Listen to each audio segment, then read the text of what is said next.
Yo, what's going on, everybody? Welcome back to another episode of the Think Big podcast. I want to make sure I got the comments over here on the side so I can read.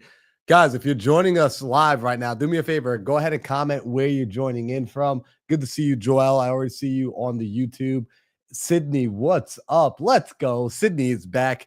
If you are hanging out with me on Instagram, this counts as my live. If you guys know, I'm doing 30 days of nonstop going live on Instagram every single day. So right now I'm counting this officially as day 3. So if you're on the Instagram and you want to come over to the YouTube channel, just comment the word YouTube. My Instagram will send you a link to our YouTube channel. I'm not going to lie to you though. It's going to connect you to last week's episode because I haven't had the opportunity to set up the automation to get you present on today's episode, but I'm sure you'll be able to find your way over to today's episode. So I see a ton of people tuning in on the IG live. I see, every day I'm hustling. What's going on, Jason? Just a lot of people. Terry Savage is on the IG, but guys, come over to the YouTube channel. Sam Singh, my brother from another mother. What's going on, bro? How you feeling today? Doing good, dude. I apologize for being a couple minutes late here, but I'm good, dude. Things are freaking amazing, bro. We're breaking records across all the things, and I'm so stoked. And I love where we're at right now, the end of this year, coming up on how many days we got left? What, like Not even 27, 28 days? Third. Yeah, today's the third. How many days? Are there 30 days in December or 31? 31. I think, let me check. There's 31. Yeah, it always goes to 31.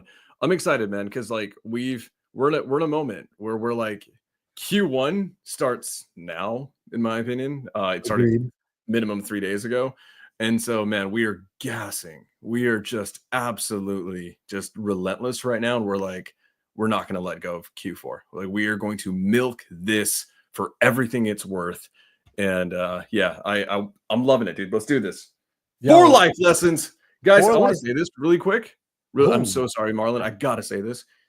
I love when, guys, today's going to be like, it's going to be one of those days where I just get to kind of sit back and listen to the wisdom that Marlon has. Because you guys know Marlon's like, 25 years old, but he's got the wisdom for some reason of like a 92-year-old man who's lived 9 different lifetimes. And so today's going to be epic because I get to sit back and listen and learn.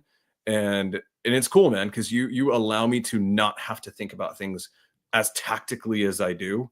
And you allow me to take a huge step back and kind of just see the world for what it really is. So I'm excited, man. 4 major life lessons with Marlon freaking Johnson. And bro, what's up, that bro? plant, you've got a plant behind you now. We are stepping it up in the studio, bro. Like, things are coming together at Mindset Manor. If people aren't here, then you're missing out. Like, shout out to Rashida. I see Sheeta 3 in the chat. 31 days. She's saying, by the way, I got to introduce you to Sheeta one day because she is someone that blew my mind.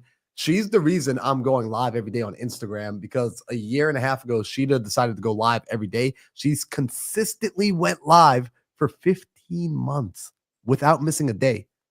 Through COVID, through pandemic, like through herself catching COVID, went live every day for 15 months. So shout out to Sheeta. But yeah, we're stepping up things in the podcast studio, having some fun around here.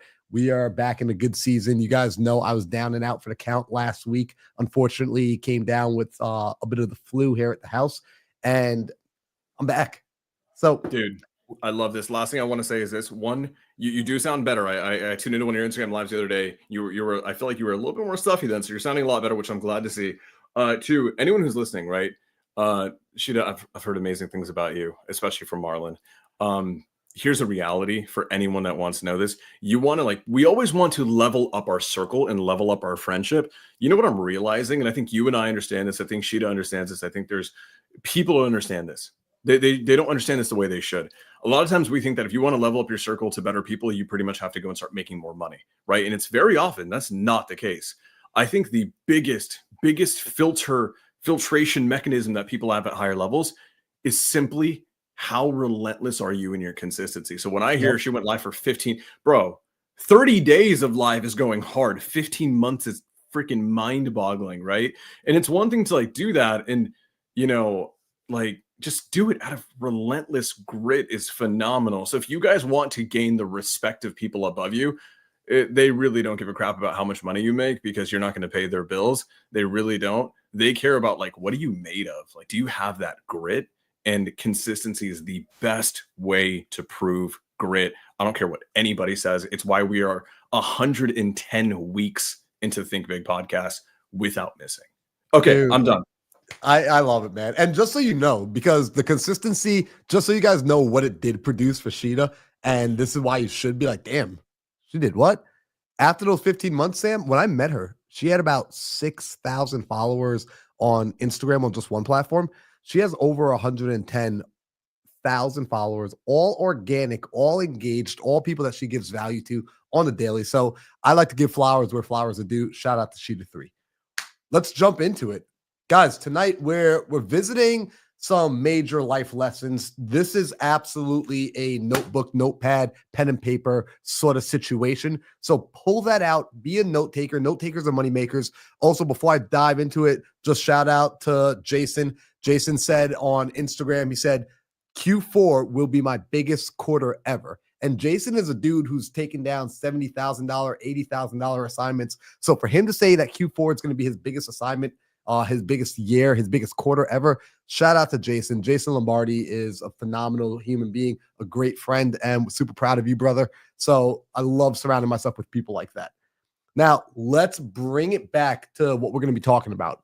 Today's YouTube live is inspired by a conversation I had over the weekend. So, Sam, you may know this. The Mindset Manor recently got some new additions. My videographer, Ben, moved in, and also a really good buddy of mine, Jonathan, he moved in. And over the weekend, Jonathan and I sat down, and I really got to dive deep into his story. And he's got a crazy story. You guys are going to hear about that on a future podcast. However, he was explaining to me that when he was in his season of a rock bottom, he found himself doing what many of us do. You start seeking guidance and expert advice outside of yourself. And it landed him to one of both of ours early mentors, a gentleman by the name of Jim Rohn. And Jim Rohn is an OG in the space of personal development. I mean, if you've ever had your life benefited from the likes of Tony Robbins, Ed Milet, Dean Graziosi, Les Brown, any of these people, they are all descendants of Jim Rohn. And so when he brought that up, it made me reflect on some of the lessons I learned from Jim Rohn. And I was going through my notes, Sam, and I was looking at, well, what were some of the things that were absolute catalysts for change for me, and things that I still use today, things that I learned 5, 7, 8, 9 years ago and applied through the last 5 years of business that I still apply now. And that's where I came back with these 4 major life lessons. So I'm telling people this because I like to give credit where credit's due. These are lessons I learned from Jim Rohn, and these are lessons that Jim Rohn learned from his mentor. And I want to pass them on to y'all tonight. So grab pen and paper, grab your friends. If you know friends who need to hear a positive message, get them on this call tonight. Share the YouTube right now. Don't wait till later. Get them here live with you right now. And let's begin. So the first thing I'm going to need you guys to write down, I need everybody to write these 2 phrases down. The first phrase, and I'm actually just going to combine it. Let's just make it one phrase. The phrase goes like this, that life and business are like the changing seasons. Life and business are like the changing seasons. You can't change the seasons, but you can change yourself. And I'm going to expand on this, I promise you. But I just want you to have that for your notes, because later tonight, you're going to come back to that, and that's going to make even more sense than it already does. That life and business are like the changing seasons, and you can't change the seasons, but you can change yourself. See, the reason I say life and business are like the changing seasons is because there's something interesting about the seasons. They're inevitable, and there's nothing you could do to stop them. I mean, here's the interesting thing, and I want you guys to throw the answer in the chat for me. If we're following a clock, we're following a calendar, we're moving forward like we always do, what season comes after winter? I want you guys to put the answer to that in the chat. What season comes after winter? What is the answer to that? There's one correct answer. I want to know it. Put it in the chat. What season comes after winter? I already see some of my people on Instagram answering that question correctly, which I love it. But I want to see the people on YouTube answer that question correctly, right? Yeah, Diana on Instagram got it. Deborah on Instagram got it. There we go. Deborah on YouTube got it. She says spring. This is an interesting fact. Spring comes after winter. And how often does that happen? It happens every single year with regularity, at least for the last 100,000 that we could record. There's nothing I could do to change it. I can't stop spring from coming after winter. And so, what I want you to understand, and I want to make this clear before we continue, is that the seasons are going to happen in the order that they happen without your ability to stop it. And we're not here to stop it, right? I don't want to stop it. Instead, I want to understand these life lessons to learn how to work with the seasons, because I said it before, your seasons are going to be like your business and your life are like the changing seasons. So let's get into these 4 major life lessons. And the first lesson we're going to start with, I want you guys to write this down. Lesson number 1. Lesson number 1 is you have to learn how to handle the winters. First lesson, learn how to handle your winters. What's that mean, Marlon? Oh my gosh, great question, Sam. I love that. What does it mean to learn how to handle your winters? Well, winters are inevitable. And what is a winter season? Let's just define this for a moment. A winter season is the season where you don't have enough money, a season where you don't have enough intelligence, a season where you don't have enough skills, a season where you're confused, you're lost, you just lost your job, your girlfriend or your boyfriend just broke up with you. The nights are extremely long and your heart is broken. That's winter season. It's inevitable. It will happen to every single person at some point. These are all signs of winter seasons. Now, it doesn't mean they all happen all together, all at the same time, right? Like, this isn't an old country song, but these things are going to happen. And so what we have to do is we've got to learn how to handle winter. It's not about changing winter, right? I can't go to my calendar and say, you know what, I don't want to go deal with winter this year and rip January off the calendar. It doesn't work that way. I can't get rid of winter by ripping January off the calendar. But what I can do is I can learn how to handle winter. And so how do we handle winter? Pay attention to this. You get stronger. You get smarter. You get faster. You get better. See, winter is a season for improving yourself. Pay attention. Look back on your old history, your own personal case study. Think back to when you were younger and maybe you got your heart broken, you got out of a bad relationship, and maybe she dumped you or he dumped you. And you thought to yourself, after you went through that winter season, as you were coming out of it, you thought to yourself, you know what? I'm never going to let that happen to me again. I'm never going to be embarrassed that way again. Maybe you didn't get picked for the basketball team. That was the winter season. I'm never going to be embarrassed. And what did you do? You reinvented yourself. You used that time. You used that as fuel to go in and to gain new skills, to gain a new personality, to gain new characteristics, to level yourself up like you've never done before. Also, a dog just burst into this room. So you want to use winters to reinvent yourself in that way. Come back stronger. And here's the interesting thing. When winter times roll around, a lot of people start to pray, Jade. They'll start to pray, I wish winter was easier. Like, say, I'm like, oh my gosh, like, why couldn't this be easier? Why couldn't real estate wholesaling be easier? Why couldn't it be investing in the stock market to be easier? Why couldn't crypto be easier? I just wish it was easier. Here's the interesting thing about wishing things were easier. It's a mistake. Don't wish for things to be easier. Because if things were easier, here's the reality of what happens if things become too easy. It becomes accessible for everybody. Everybody's able to make it. Could you close the door all the way? Thank you. If it becomes too easy, everybody can do it. And if everybody's able to do it, it's overpopulated, it's oversaturated. It actually becomes less valuable. When everyone has equal access and equal capacity to just pull it in, it becomes less valuable because now anybody can have it at any moment in time.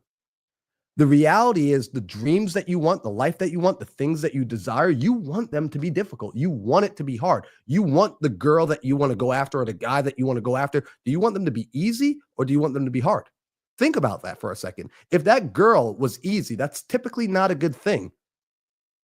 If that position at the job were easy to get, everybody would be going for it. You would have more competition. So instead of wishing things were easy, what do we wish for? We wish we were better.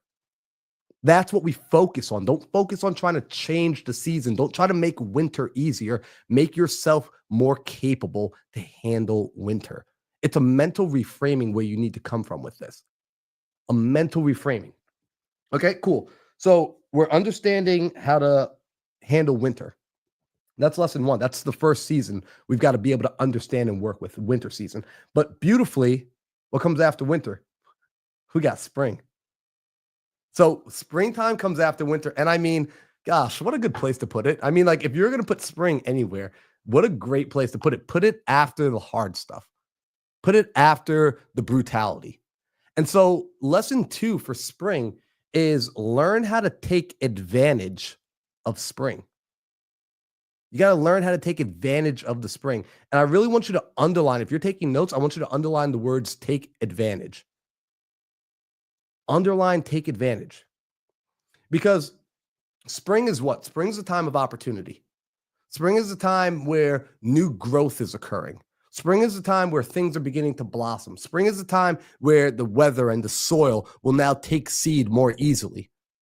And although opportunity is abundant and available, there's no guarantee that the opportunity is yours. I'm just being honest, right? Just because it's spring doesn't mean you're going to win. You don't win automatically because of spring. I mentioned this a few weeks back that I heard John Maxwell speak, and he said something to me that I've been loving. He said, getting older is automatic. Getting better is not. Springs are automatic. You are guaranteed to get springs. You are guaranteed to be alive during seasons of opportunities. Interest rates are low, crypto's high, all the things. Like you are alive during these times, but it's no guarantee that you are going to be the benefactor of these amazing opportunities. Why? Because spring still requires you to do something. Right? Like I want you to write down on your notes, like I still need to do something.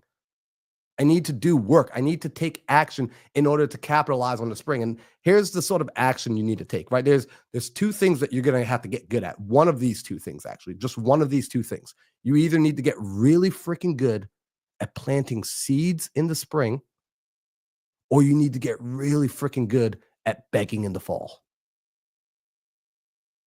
You're going to be doing one of those things. You're either planting in the spring or you're begging in the fall. Which one do you want to get good at? And so spring season is the season for sowing. This is the time where now that you've reinvented yourself and like, let's say you said, I'm stepping into my business. Great. What's the skill that you're going to be sowing on? Some of you, that skill is I'm becoming a closer. Some of you, that skill is I'm becoming a leader. Some of you, that skill is I'm hiring, I'm delegating, I'm writing my systems, whatever it is. You've got to pick a skill and begin to plant the seeds for that skill. Plant the seeds for that version of your life. Because what's interesting is you only get a handful of springs. That's the reality. Springs are limited. They're not infinite. You don't have an infinite amount of chances. And I know, Marlon, you're the positive mindset guy. You're not supposed to talk like this. Marlon, you're supposed to be all happy-go-lucky, shoot rainbows out your butt. Guys, I'm also a realist. I'm positive. I'm optimistic. I can guarantee you I am probably one of the most optimistic people you will ever meet. And at the same time, the reality is I understand that springs are limited. Time is passing, and I won't have the same opportunities forever. Just think back to the fact that when you were 16, 17, 18 years old, that was a spring season of life, for example, where you may have been able to physically do certain things. You could have rolled out of bed, went outside on a 10-mile run, stayed out all night till 3 o'clock in the morning, drinking with your friends, woke up at 6 o'clock in the morning and been back at practice. Spring season. You had amazing opportunities during that time of your life. If you're in your 30s, I guarantee you can't do it the same way anymore. And it's not a sad thing. You don't sit back and wish to be in the old spring. 30s come with a new spring. Your 40s are going to come with a new spring. Your 50s are going to come with a new spring. We're all spring chickens. Some of us have just seen more springs. And so take advantage of your springs when you have them because they're not forever. You've got to move with them with a sense of urgency. You got to have urgency. One of our mentors, Bobby Castro, he said, how are you spending your non-refundable minutes? You got to ask yourself that question. How am I spending my non-refundable springs? What if you only had 14 springs left? Would you still be wasting the spring the way you have been? Probably not. Not if you put it into context that I only have 14 of these left. That's not a lot of springs. Awesome. So we know what to do in winter. We know what to do in spring. What comes after that? We got our summertime. Summertime, baby. Okay, so check this out. Here's the interesting thing with summer. Summer is what we have to do in the summer is we've got to learn to take care of our crops in the summer. In the summer season, we got to learn how to take care of our crops. Marlon, what the hell does that mean? It's like, you remember that Kobe commercial where Kobe said to Kanye, he was like, "Are you the same beast but a different animal?" And Kanye was like, "Kobe, what does that even mean?" That's how I feel people think when I say in the summertime, we got to learn to take care of our crops. So I'm going to put it into simple language. In the summertime, you've got to learn to finish what you started. The summer season is all about finishing what you started. We started this off I congratulated Rashida, for example, who said she set up her mind, I was going to go live every day. She saw that all the way through to the end, 15 months later. What I didn't mention was when she said she was going to go live every day, she was only talking about doing it for 30 days. So she more than completed the task. And as a result, there was a major payoff for it. And we'll get into the payoff. She committed herself to completion. A lot of people speak about excellence in this and excellence in that, and I want to have excellent service, but like they don't actually ever define excellence. I learned a definition of the word excellence by a gentleman by the name of Paul Hudsey. Paul Hudsey had run an insurance brokerage company back in the 80s and 90s.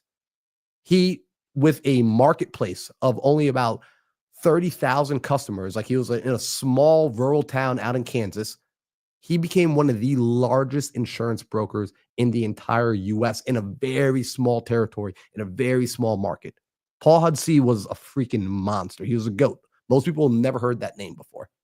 And Paul Hudsey used to teach all of his sales reps that they are to perform with excellence, and excellence was defined as a commitment to completion.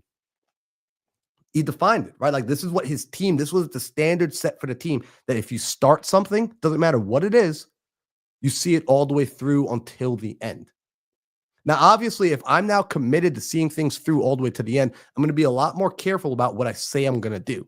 If I understand that when I say I'm going to do it, I have to see it all the way through. And so the summer season, when we talk about protecting our crops, we're talking about this commitment to completion on the things we start, on the seeds that we plant in the spring.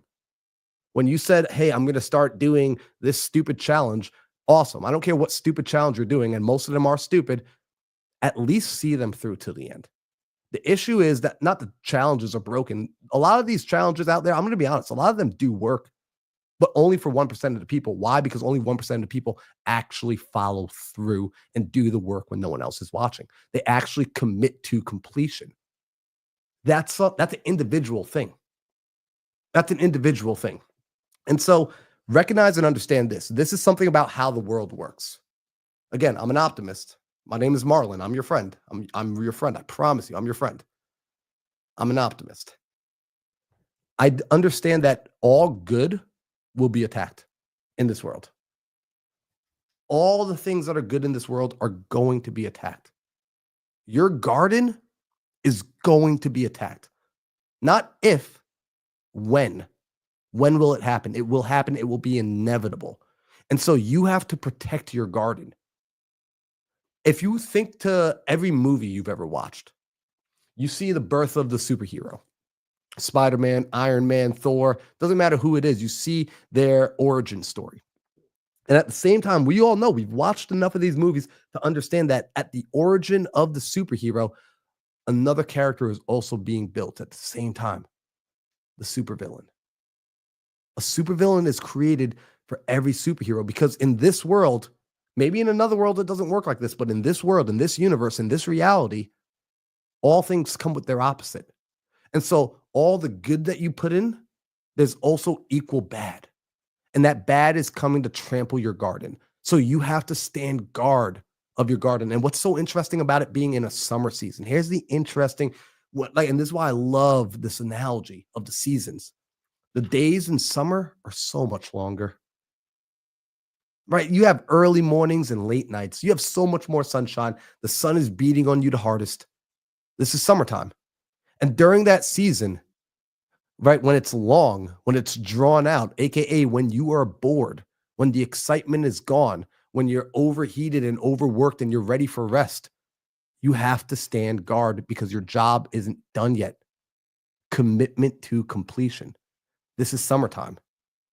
This is the season. The test of summer is, can you stay vigilant?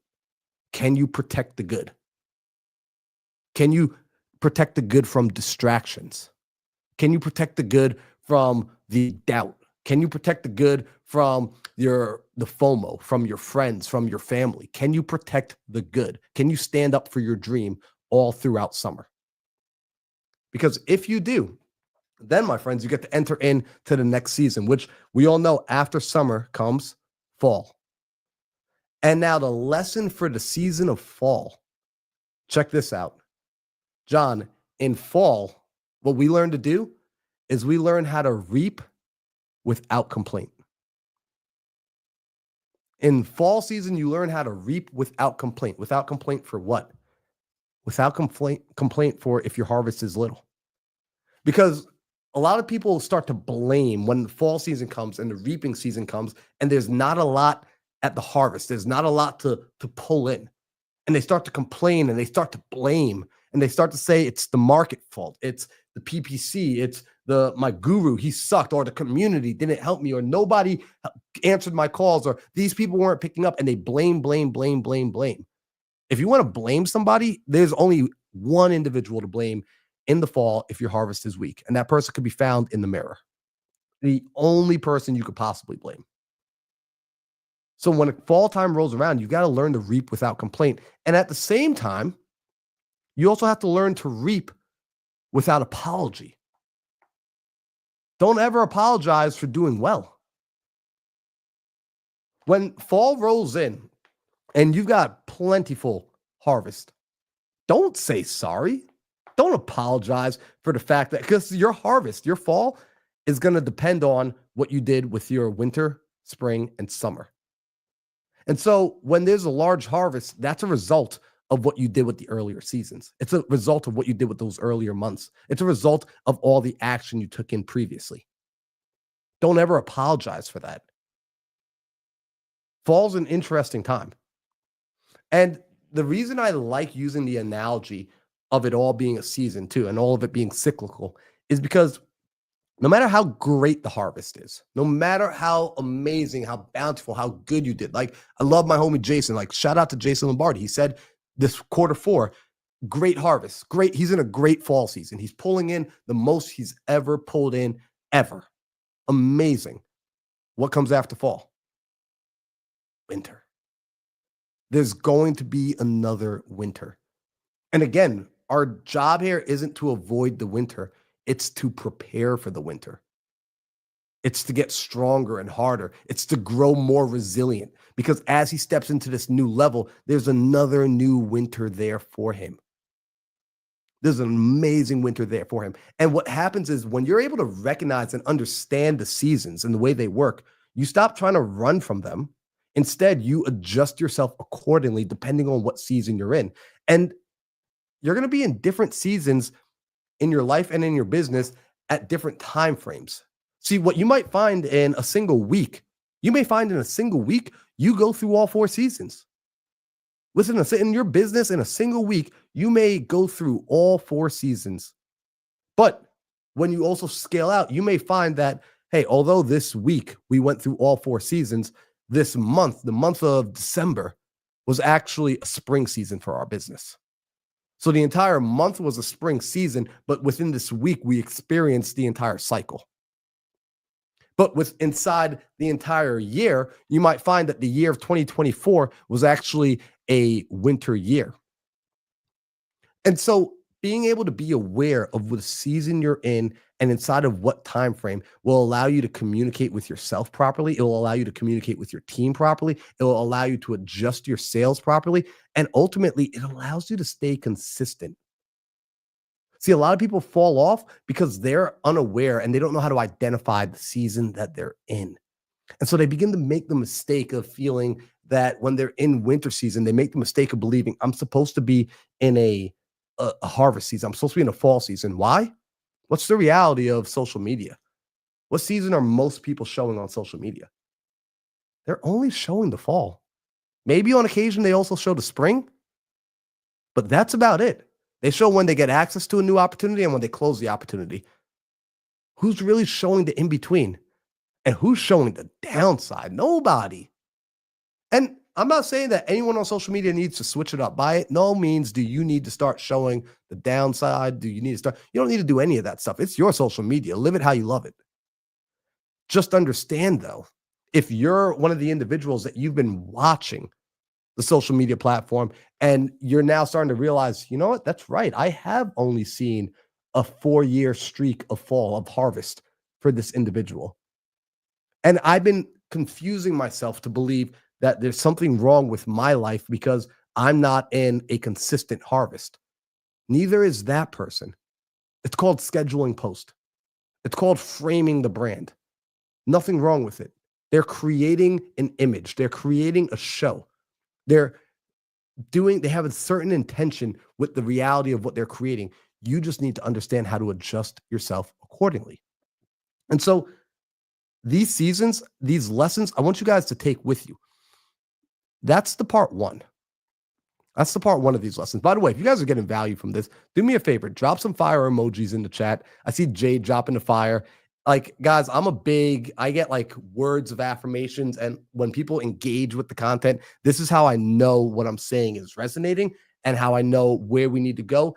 When we're just on the computers and it's just Sam and I don't know. I can't reach through the computer and touch you guys. So when you engage in the comments like Sean is doing, Sean's dropping fire emojis, I know that this is resonating with you. All right. So Melvin's dropping some fire. I love it. Jade's dropping fire, saying so good. Karen's dropping fire. Gerald's saying fire. Beautiful. Okay. So people are engaging. This is making sense to y'all. So with that being the case, and I wrote some notes here, Sam. Sam, is it cool if I share some more things from my notes that I wrote down? This is so good, dude. I'm literally on page 3 on my iPad now.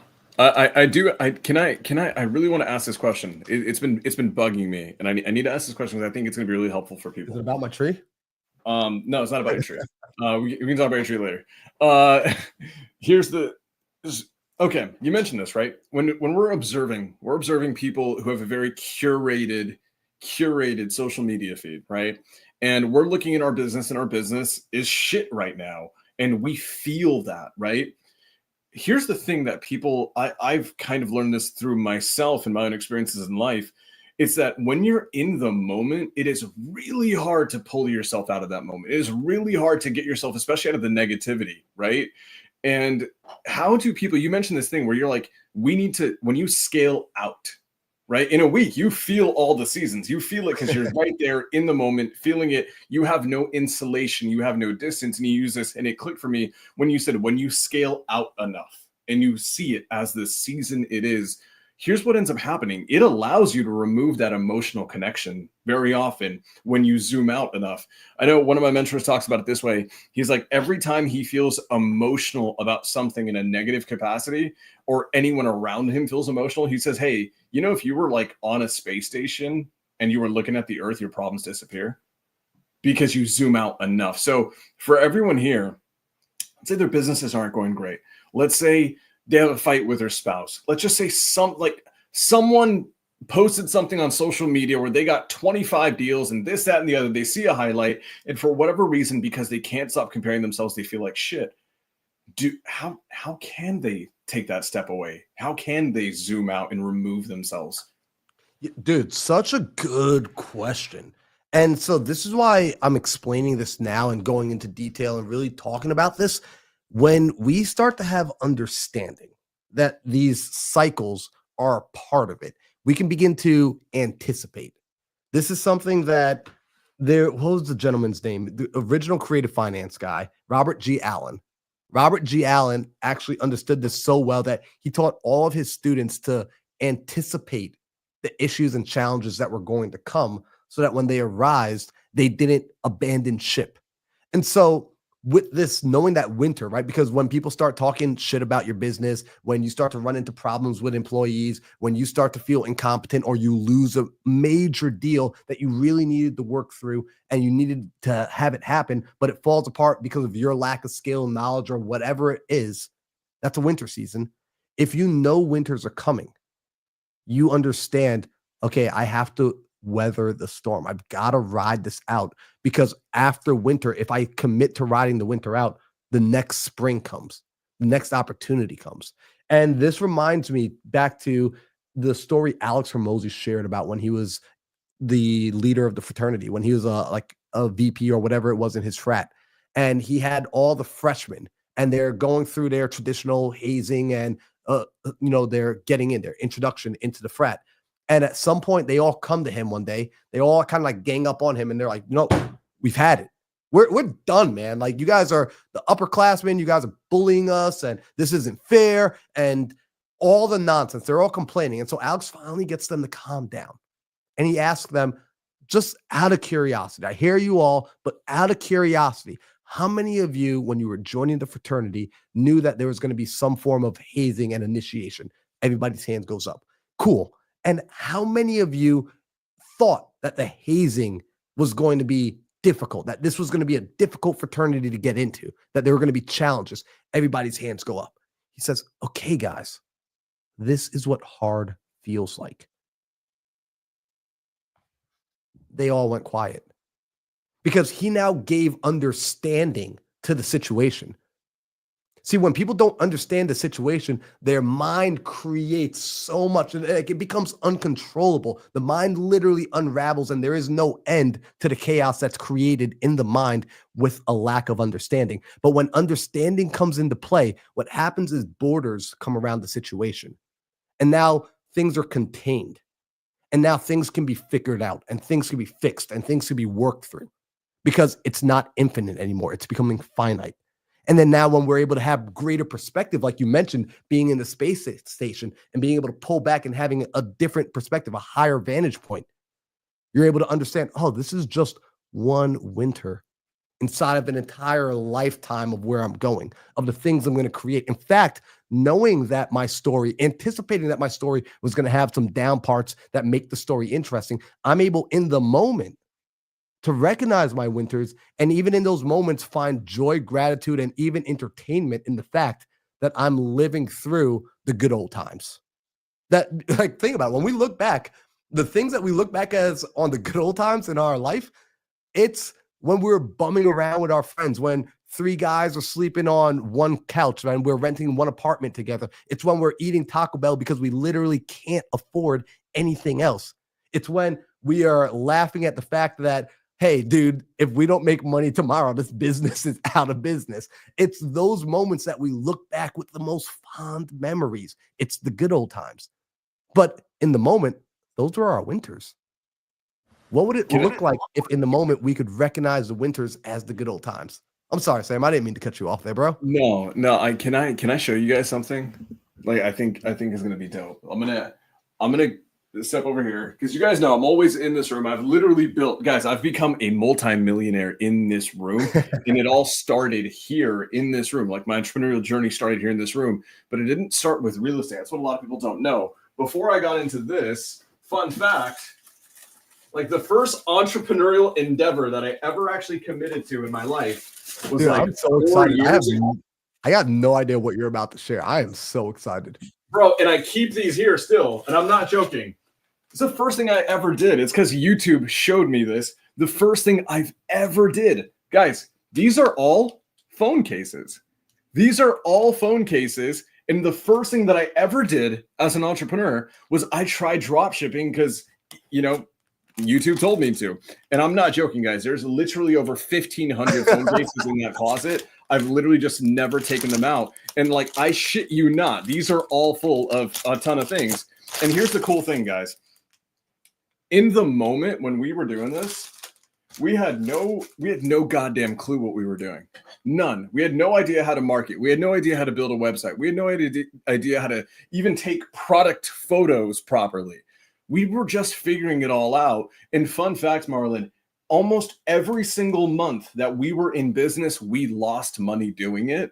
And we were literally on the edge of just like, dude, if we lose money again this month, like this sucks, this doesn't work, or we suck, whatever, like we can't do this, right? And I remember, dude, we had a winter for like what felt like a year at least. And then we had our first profitable month. And I shit you not, dude, we made like $100 in profit. Okay. Yeah. Because we finally figured it out. One, we figured out not to drop ship and actually bring the stuff here. So it didn't take, 6 months for the customer to get their phone cases.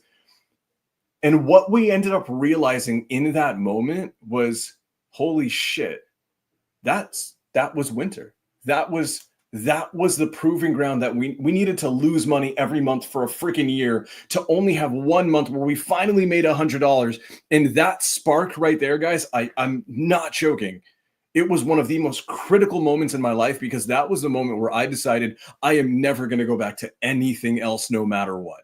And so even after we lost $1,000 or $2,000 a month, every month negative, and we were broke as shit. Like we were literally getting like unemployment money to do this. This was like during the shutdown and all that kind of stuff, right?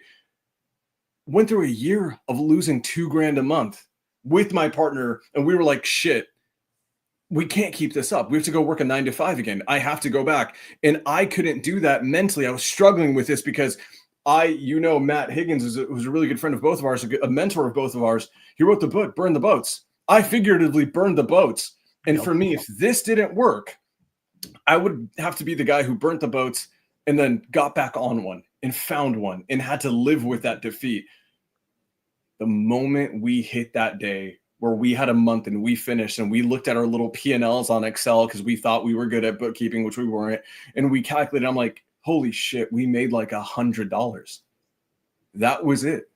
That was it. And I'm like, no matter what, I am never going back. And guys, from that moment on, this obviously did not work out. As you guys know, this did not work out very well. From that moment on, I found real estate. That was 3 years ago, almost to the date, November 1st, like 3 years and a month. And if I didn't go through that, I wouldn't be here as a multi-millionaire right now.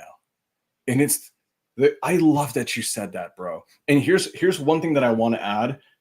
Guys, keep a trophy of the winter. Keep a goddamn trophy. I've got too many trophies. I've got about 1,500 trophies in that closet, but keep a freaking trophy because if you get through it, I swear to God, everything can change. I'm so sorry. I had to say that. I had to, you just lit that for me. First off, Sam, this is my first time ever even hearing that story. And what's going to be cool is I know anytime anyone ever comes and brings that up to you, that's going to mean one thing. It means they watched episode 110 of Think Big, which I'm just already stoked about the fact that if anyone ever comes up, it's like, yo, but Sam used to have the cell phone case. It's like, oh my gosh, you were there for episode 110. Historical day.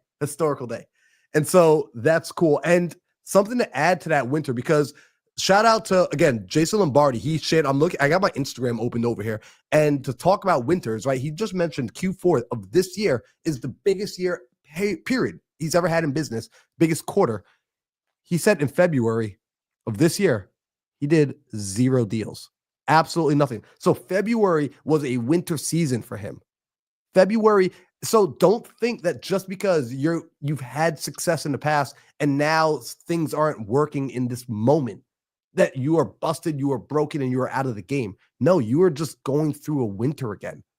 You are going through another winter season. And here's the interesting thing about winter season, Sam. Don Rich, who's on here right now, shout out to Don. I love this man. He called me a few months back while I was running through America. I think I was just getting out of Kansas. And one morning as I'm running, I have him in my AirPods. And he said to me, Marlon, you want to hear something interesting? He said, are there trees around you? I said, yeah, Don, there are. He said, awesome. Look at those trees. He said, are they decently big? I said, I mean, they're probably 3 stories branching out nice and wide. He said, amazing. He said, what's interesting is right now you're looking at the surface of that tree and it's seeming large. It's probably bigger than a home. He said, but what you're not seeing is underneath the earth, there's a root system. There's another tree. And that other tree underneath the earth made up of the roots is equally big, if not bigger, than what you see above the surface. And he said the fascinating thing about that root system that is happening underneath the earth, he says, do you want to know the season, the time of year that those roots grow strongest? Winter. In the wintertime, where all the leaves are falling off, where the bark is coming down, where it's covered with snow and it seems like the branches above ground are going to break from the weight and the winds are blowing, the roots beneath the ground are actually burrowing deeper and deeper and deeper, intertwining themselves with other roots, going deeper for more resources, pulling water from deeper in the earth, getting warmth from deeper in the earth. The tree itself is actually growing stronger in the wintertime, so that when the spring comes with the heavy rains, it's not washed away and it's not falling over. So that when the summer winds come through Kansas and the tornadoes roll around, those trees aren't uplifted because they have winter. See, people look at winter as a negative thing. Winter is actually the best opportunity, and life is paradoxical that way. The things that you often feel are the hardest parts, the things that you try to pray away, are actually the things that you prayed for because you asked for growth, because you asked to be better. Again, and this is why I think we appreciate Alex so much, because he's dropped fire before, and he was on Chris Williams' Modern Wisdom podcast. And on the podcast, he spoke about this concept that he thought over and over about: if my job were to be the creator of this universe and I was tasked with creating a strong man or a strong woman, a strong individual, what sort of situation, what sort of life, how would I go about creating that person, right? Like if I needed them to have strength, I probably wouldn't give them easy enemies. I would give them difficult enemies to go up against. If I wanted to teach them patience, I wouldn't just hand them things immediately as they asked for it. I would have them wait for the good they desire. If I were going to give them wisdom, I wouldn't give them easy problems to solve. I would give them difficult problems to fight with and to wrestle with, so that it caused them to have to think outside the box. If I was going to give them confidence, I would give them things that challenges to overcome that would undeniably define them for who they are. It'd make it uncontestable that they are who they are. And so many of you, again, you are in a season where you've asked, you've prayed, you said, I want to make my life better. Financial freedom, build churches, support the community, see things that no one else has ever seen, break generational curses. I'm going to be the one. This is why you have winters even more so, even tougher than some of your friends and families. Because here's the interesting thing. One more thing about this winter. I promise you, we're going to move off of the winter season. I promise. But one last thing on this winter. Some winters are going to be long. Some winters are going to be short. Some winters are going to be harsher. Some winters are going to be lighter. I can't predict how long your winters are going to be. However, recognize regardless, because you can't control. Don't try to control winter. Control the controllable. I made my Instagram say that 2 days ago. I said, control the controllable. And I was thinking about this precisely. Don't try to change winter. Don't try and change spring. Don't try and make fall last longer. Control what you can control. And that's working on you. You have the ability to change. You don't like your financial situation? Neither did I. Change it. You don't like your friends? Neither did I. Change it. You don't like the status of your relationship? Neither did I. Change it. You don't like the way your body looks? Neither did I. Change it. Whatever you don't like about your life, hell, you don't like where you live? Move. You're not a tree. You could get up and go. So change the things about your life that you don't like. Now, with all of this, and hopefully this is resonating with y'all. Hopefully this is going deep. I promised everybody that saw me on Instagram Live a few days ago that I made the saying that I was going to go live every day, that when I came online, I was going to share authentically. And I promised to be a broken record, to be a messenger for one key theme. And if you know what that theme is, go ahead and drop it in the comments. I'm going to say it anyway, but I just want to see who's been following me live on IG for these last few days to know the theme of 2025. Because to Sam's point, 2025 starts now. 2025 already started. The way I'm looking at December of 2024 is that this is my 30-day head start on all the fools who are waiting for January 1st. In fact, I started back in November. I started back in Q4. A good friend of mine, when I started my entrepreneurial journey 5 years ago, told me that only the idiots wait until January to get their year in order. He said, the rest of us, we get started in quarter four. We know what's coming up already. And so Deborah's absolutely right. Gerald's absolutely right. The key word is focus. The theme of 2025 is focus. And when we talk about focus, let's break down the acronym for a moment. Follow one course until successful. Keyword one. If there's one thing I can count on Sam for, is Sam constantly makes me come back to the one thing.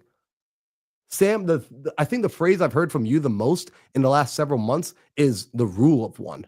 You constantly make me come back to one thing.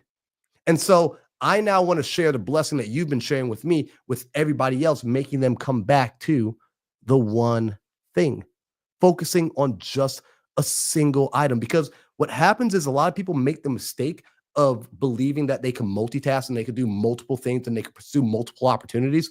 And what's interesting about this, Sam, is I was doing some research last night because, again, I'm focused on this theme of focus. So I'm coming back to it over and over and over. And do you know the term multitasking is a very new term? It's a very new word. It actually didn't exist for all these years. It was just developed within the last few decades. And the word multitasking came about when the rise of computers hit the scene, and more so the computers having the ability to have stronger processors. And so the term multitasking was actually used among engineers. And when they talked about multitasking, and unfortunately they used the term multitasking, which created this thought, this idea that a machine could handle multiple things at the same time. But what actually multitasking defined was a machine was able to do multiple tasks leveraging a single resource, the CPU. So a CPU, the more powerful it became, had the capacity to run multiple tasks in succession, not at the same time, but it could do one task and then do the next task and then do the next task and then do the next task in a very short period of time, which made it look like to the human mind and to the human eye that multiple things were being done all at once. But in actuality, the computer and the human mind are built the same in the sense that they can only focus on one task at a time. And effectively, what a computer does is it does something called task switching. It will switch from one task to the next, and it will go back and forth, leveraging the same CPU as a resource. And so this was given the term multitask. And so people took that to believe, well, humans can multitask as well. And so then they start trying to do this nonsense in their business. They start trying to do this nonsense in their world. They start trying to do this nonsense in their life. And the reality is when a person tries to multitask, and if a person believes they're multitasking, I'll tell you what they're actually doing. They're actually doing multiple things poorly. They're actually doing multiple things poorly. That's what multitasking actually is. And so when I had that realization, I was like, wow, this is so fascinating. That multitasking, it's not a real thing. And so anyone that tries to convince you multitasking is real is probably poorer than you, right? They're probably not making a lot. Not even probably. Let me rephrase that. That's terrible language. They are definitely not making money. If a person is multitasking, they're just not. And somebody come prove me wrong. If you're in the comments, come prove me wrong. Show me your bank account and show me your life where you are multitasking. But what you find is great leaders, for example, people like Elon Musk, wealthiest man in the world, currently running 4 businesses. So this might seem like I'm contradicting myself, but let's actually pay attention because I've looked into this at such depth that Elon Musk, who's running Tesla, he's running SpaceX, who owns Twitter, who has the Boring Company, right? He has multiple things going on. Now he's a part of the presidential cabinet. And what you find from people who've worked with him directly, people who he's hired as coaches who've observed him and have written books about him, what they said was Elon is single-minded in all the things that he does. And he is built something like a computer in the sense that he seems to have a superhuman ability to task switch. But don't get it twisted. When he is focused on something, everything else is irrelevant. They said the night that he purchased Twitter, that's a big deal. First off, before he even purchased Twitter, I mean, the dude was on Twitter all the time. But then he now purchased the program. He now purchased the software. He purchased the company that allows humans to speak to each other unfiltered all across the world. That's a pretty big deal. It said the night that he bought it, he found himself back at the SpaceX company, back in the SpaceX factory, and they were working on a design, and there was a bolt, and they were working on the shape of the bolt, just a simple bolt. And Elon was so hyper focused on the shape and the design of the bolt that you would have had no clue that the purchase for Twitter even happened, to the point where the rest of the staff was thinking, oh, shoot, maybe Twitter didn't happen. Maybe it was false news, because he was that hyper focused on the one thing directly in front of him. Focus is a superpower. Focus is a muscle. It can be trained. It needs to be trained. You have to learn how to discipline your yeses and how to say no with confidence and conviction to everything else, regardless of the FOMO. Remember summer season. Summer season is about that commitment to completion. That's the season, quite frankly, where most people fall apart. People fumble their way through winter. People stumble their way into spring, but people fall off in the summer. People make a conscious choice to go and chase bunnies in the summer when they should be protecting their garden. And so, Sam, I love this topic. I could go so much deeper. In fact, I will be going deeper again. I'll be live again every day on Instagram talking about focus in particular, saying it a million different ways. But I just want to say thank you, Sam, for being one of the most consistent, growing, just intentional people that I have in my life. I freaking love you, bro. And tonight was fun. Thank you for letting me just have the mic and run on a rant with it. Holy shit, dude. Holy shit. That's all I can say. Dude, you've been on a tornado of value today. I've got like 5 pages of notes, and I have to come back and rewatch this and probably just listen to it, because I think there's something special about, you know, just having you in an earbud listening to this message again. Bro, that was phenomenal. And I think that was so needed for so many people, even for me, and reminding me how we started off, right? You just validated and affirmed that like right now is the time absolutely to just pedal. It's just pedal to the metal. And that is it. It is, you do not let up right now. In fact, you double down, triple down, quadruple down. You do that, you will have the opportunity to capitalize in the spring. But that shit starts now. Guys, oh my God. I think we need a part 2. I would love to have a part 2. Because I think the people deserve it. And I think selfishly I want it. But I'm going to tell you guys what needs to happen though. Because dude, I've just been in the chat this whole time. This is the beautiful thing about like these types of days. I get to just sit back and listen to you and learn and also see the messages that click with people, right? There's things that you say that click with me, and there's things that you say that click with other people. And it's always cool to see the light bulbs go off in other people's heads. What I want to do is this, man. Jade wants it. I think Antonio wants a part 2. People, I think it's safe to say we should get a part 2 on this.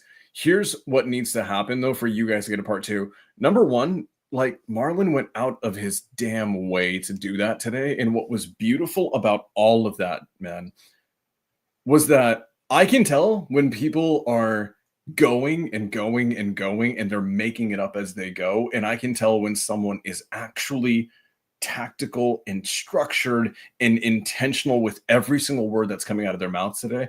And for you today, that was so clear. And it was like, this is a fucking masterpiece. And I'm just like, holy shit, I wish I could speak half as good as this guy. Here's what needs to happen. If you guys want a part 2, because I sure as hell do, how many lessons did we get through? Because we're supposed to go through 4 major life lessons. I don't think we got through 4, bro. No, dude. I actually made notes tonight for what I wanted to speak on, and we barely cleared 1 page. Beautiful. Guys, he's got more pages. Here's what you got to do. You have to subscribe to Marlon. Like, forget me. Subscribe to Marlon. Like, that was beautiful. And that was eye-opening to me. And like, I'm going to go talk to one of my partners, business partners' ears off and tell them to go rewatch this. Subscribe to Marlon. And then here's the other big thing. I want you guys to take a screenshot, okay, of right now or of Marlon's beautiful face when he was going on an absolute tear and there was a million fire emojis in the chat. And I want you to share that with the person, because we all know someone right now who has the potential to do more and they're letting up. They're letting up right now. I know those people. Marlon knows those people. And here's what, and I know that you guys feel this way. They piss you off the most because you know they have the potential to conquer all of their goals, all of their dreams. And the only thing that you wished is that they would live up to their own potential. Go and remind them that they need to work their asses off this winter, and let Marlon be the voice that does it by sharing this video with them. You do that. I think you do enough of that. Make sure to send it to them. Let me know. Let Marlon know. And then I hope we can get a part 2 and a part 3 and a part 4. Dude, that was beautiful. Bro, I love you. Also, shout out to Jason Lombardi in the Instagram saying part 2. Guys, make sure if you have not already, subscribe to Sam. Sam is one of those people that I go to. And I mean this genuinely, bro. You are one of the most tactical friends I go to because you will always get me dialed back in and moving in the right direction. And get yourself a friend who's going to hold you into, like, they're going to keep pulling you back in. I love what you just said, the consistency, people that pull you back in. So, Sam, thank you. Guys, we will be back here next week for episode 111 of the Think Big podcast. We love you. We appreciate you guys. And we will see you here